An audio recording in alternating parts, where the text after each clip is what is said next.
분명히 언젠가는 오를 겁니다. 도대체 언제 사람들이 말하는 조정이 찾아올까요? 제가 이렇습니다.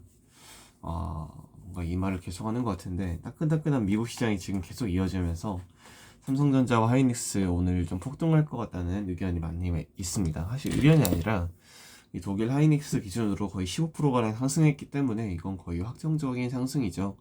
물론 저번 주 목요일이었나요? 금요일날 조정란의 조정이 왔을 때에는 16%가량 하락하면서 급락했지만 시장에서는 양전했기 때문에 완전히 GDR 수치를 믿는 게 맞나라는 의문점은 남긴 합니다. 다만 결국 그런 상승 흐름과 실제 마이크론이 거의 16%가량 상승해서 이 메모리 주식의 강한 상승을 보여줬기 때문에 뭐랄까 모르겠구나 싶긴 합니다. 지금 가격을 보면은 거의 30만 전자, 180만 닉스, 8천 코스피가 거의 확정적인 모습을 보이고 있는데요. 이제 이 상황까지 오게 되면은 이제 항상 생각이 드는 게 결국 조정은 언제 오냐입니다.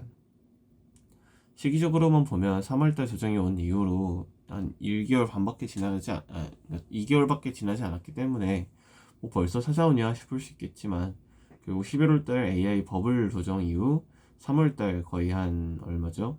4개월 만에 조정이 왔던 것만큼 3, 4, 5, 6 6월달 조정이 올 수도 있고 그 사이에서의 그 상승폭이 지금 더 어마어마하게 크기 때문에 5월달에 조정이 올 수도 있지 않을까 항상 걱정하고 계시는 것 같습니다. 사실 그 누구도 지금 반도체가 비싸서 조정을 걱정하지 않으실 겁니다. 다만 단기 급등에 따른 상승 부담이 조정의 이유가 되는 거죠. 이런 상황에서 저는 보통 어떻게 했냐면은 상승할 거라는 기대 하에서 결국 제가 목표하는 주가까지 가지 않았으면은 그냥 사서 일부는 사서 홀딩하고 일부는 조금 반전을 기대해서 가지고 있다가 추후에 들어가는 느낌으로 가지고 있었습니다. 그럼 과연 언제 올까요? 오기는 할까요?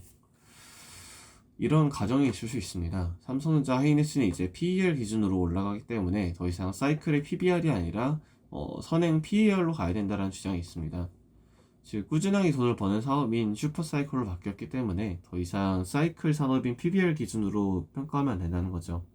이렇게 될 경우 삼성전자와 하이닉스는 저번에 제가 말씀드렸던 PBR 기준에서 삼성전자가 싼 게 아니라 하이닉스가 PER 기준으로 지금 좀 더 싼 위치에 놓여 있습니다.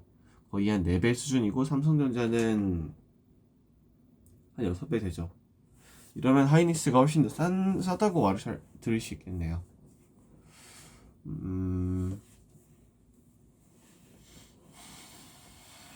다만 호재도 삼성전자가 아직 가지고 있기 때문에 상승할 여지는 남아있다고 생각하고 있습니다. 뭐 둘 다 사도 그렇게 틀린 답은 아닐 것 같습니다. 두 번째, 그럼 어디까지 오르나요? 이 마이크론의 PER을 따라가자면 거의 한 7배 수준으로 거의 뭐 200만 닉스, 뭐 35만 전자 이렇게 가능하겠지만 그렇게 되면은 단기간에 코스피 비중의 절반 이상이 하이닉스와 삼전으로 채워지기 때문에 이 반도체에 대한 외국인과 기관의 매도가 이어질 수밖에 없긴 합니다. 즉 언젠가는 한계를 맞게 되는데 상승폭의 둔화라도 맞게 되는데 그게 한 32만 전자, 190만 혹은 20만 닉스 정도가 되지 않을까라고 개인적으로 추측은 하고 있습니다. 그때쯤이면 삼성전자 PER도 거의 한 마이크론의 수준에 도달하기 때문에 좀 어렵겠죠. 뭐 이런 식의 예상은 가능하겠지만 저도 결국 반도체 홀딩하고 있는 사람이고 뭐 숏을 전혀 말하는 게 아닙니다. 다만 상승에는 항상 부담이 존재하기 때문에 이런 점 인지하시고 과감하게 올라타기보다는 조금 더 이런 점을 감안해서 버틸 수 있는 부분까지 들어가는 게 제일 맞는 선택이라 생각합니다. 아무튼 여기까지고요. 오늘은 정보가 너무 빈약하고 제 개인적인 생각이지만 앞으로 추가된 정보가 있을 경우 바로 찾아서 알려드리겠습니다. 이번 주 화이팅입니다. 안녕.